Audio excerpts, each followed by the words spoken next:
Do you need any sewing? I can take care of garments, body or soul. They're all the same anyway. Me? Oh, there's nothing to say really. I'm Neith, a seamstress. In my past life I used to make gowns, cloaks and garments, mostly for women in noble knights. Now I've been improved. And after that my clientele changed. Currently I'm making sheets for my protector. And let all mother be my witness. She's a demanding customer. Well, you probably wouldn't like her very much, but she keeps me safe. She's very protective. But it seems she's about to go into labor soon. She forgot to bring me food and kept pushing me to sew more and more. I'm exhausted, to be honest. Oh, you'll have to wait a moment. I have a commission to finish first. Here, I think she'll like it. I really hope she does. Now, let's go and see this village of yours. Well, the last time I saw her, she was really big, clearly ready to give birth. She's probably hunting for food now. It's not easy to feed that many children.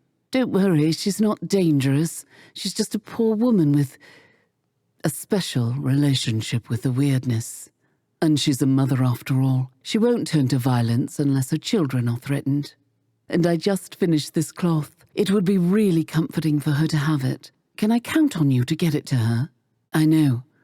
I felt her presence, and I know that if she's content, she'll make a powerful ally for you and this village.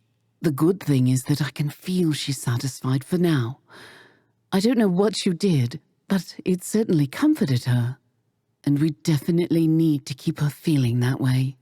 You need to understand that she's a very unique being. A noble lady from one of the wealthiest families of her time. Her garments were a point of envy for women all over the realm. What all those envious eyes didn't see, however, was the fact that she kept burying herself in these clothes. Quite literally. They were all that kept her sanity relatively intact. I kept sewing for her, trying to keep her human mind in a stable place. But now that I've finally had some time to rest, I realized there might be something else we could try. I kept sewing for her, trying to keep her human mind in a stable place. But now that I've finally had some time to rest, I realized there might be something else we could try.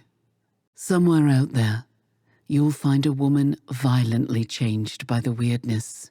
She was a countess once, yet she desires no courtly or noble things now. She thirsts only for blood. When I met her, I couldn't help but notice that there's something peculiar about her. I know now that it's a certain quality of her skin. All we need is a sample, a little bit of her. Anything will do. Trust me, trust me. The bad part about it all is that she's agitated. I can sense her fear. And trust me, we don't want her to feel afraid.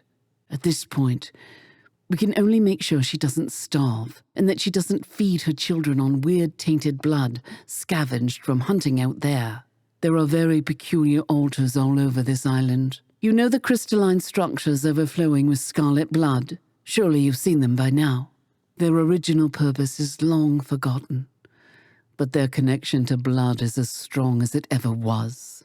Please, leave some of your blood as an offering to our overprotective friend. She'll be drawn to a pure sacrifice. And we won't have to risk her children growing up on a weird tainted diet. Now that's something I don't even want to imagine. That was very kind of you. I can already sense her calming down. But now, we definitely need to keep her that way. Peaceful. This is perfect, thank you. She knew exactly what I needed. And what for, didn't she? But do you really want to know? It's a long story and a rather sad one too. At some point in this scattered timeline, the woman you met was one of the nobility. However, she never fit in with that crowd. The blood in her veins boiled. She was longing for adventure, love, and more authenticity than the platitudes of courtly life. But at some point she was forced into a role she was expected to fulfill. This ended badly for everyone involved. Her husband demanded love, and her love was something she couldn't and didn't want to give. And with time, her heart broke. I couldn't sew it back together even though I tried, because she didn't want it anymore. But with a broken heart that refused to be cured, eventually came a broken mind. She became known for her cruelty. Some said she was obsessed with her beauty and youth. The truth is that she was obsessed with pain. There are legends of the pictures she painted with the blood of young women, and the baths where she soaked in their blood. The truth is this: she had so much love inside for other people that she couldn't silence all of the voices within. I appealed to those voices while trying to heal her. She couldn't silence them and still see good in the world, so she started to destroy everything in her reach. It was a scream of pain, muffled by the even louder screams of her victims. Now, I'm going to turn the piece of flesh you brought me into a fabric.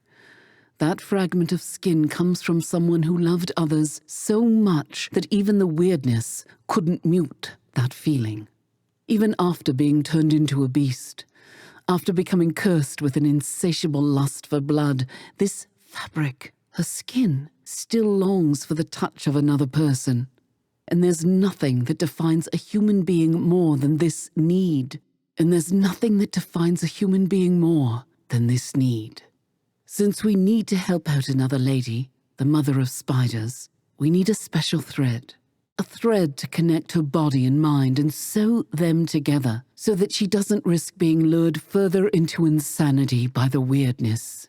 Knowing that nothing connects her to reality as much as beautiful garments, and having fabric woven from love and humanity, I can create something to keep her far from the reach of the weirdness. Now, give me a moment. I need to prepare a gown worthy of her dreams. Now give me a moment. I need to prepare a gown worthy of her dreams. Please, get it to her, and let's hope for the best. I know, and at the same time you've made a powerful ally. I've met her, and I'll meet her again to help her as she gives birth. But she was content that she doesn't have to worry about my safety anymore, so we're good for the time being. But she was content that she doesn't have to worry about my safety anymore, so we're good for the time being. You poor, poor child.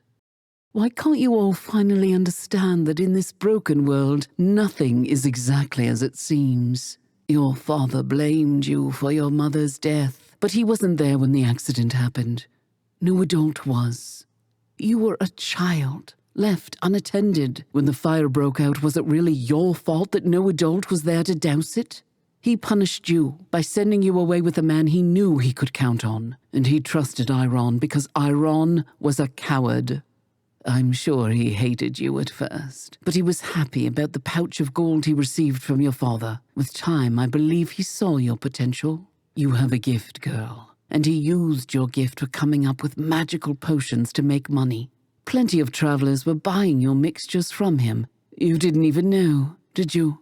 All you've ever known is a man who fed you and took care of you, whatever that care was worth, and was disappointed whenever your experiments went wrong. He lost money with every cauldron you destroyed and every fire you caused. You were raised by a crook, Hildy. Iron wouldn't have died in that fire if he were conscious while you worked. It's too bad that at some point he wasn't all that interested in being conscious at all. And so you were left alone and unattended again. And this time, you were left with your talent exploited and no proper directions. You're not a witch, Hildy. You're not a woman whose purpose is to know better. Your talent has its essence in fire, and fire burns. That is fire's main purpose. Embrace it and stop lying to yourself. I'm a seamstress. It's my job to weave and sew. Sometimes that means knowing more than one person probably should, but that's exactly what makes me good at my job. Sleep it off, Hildy. Tomorrow everything will be much brighter, you'll see. What am I doing here? Well, looking for anything that could help our village. Here, take this. I don't have any use for it, but maybe you will. What can I do for you? What can I do for you? You did a good job gathering all those pieces together, but we need to do more before they become a real village. We need to join them, but I've yet to find the right thread. Unfortunately, I wouldn't be able to help you with this problem.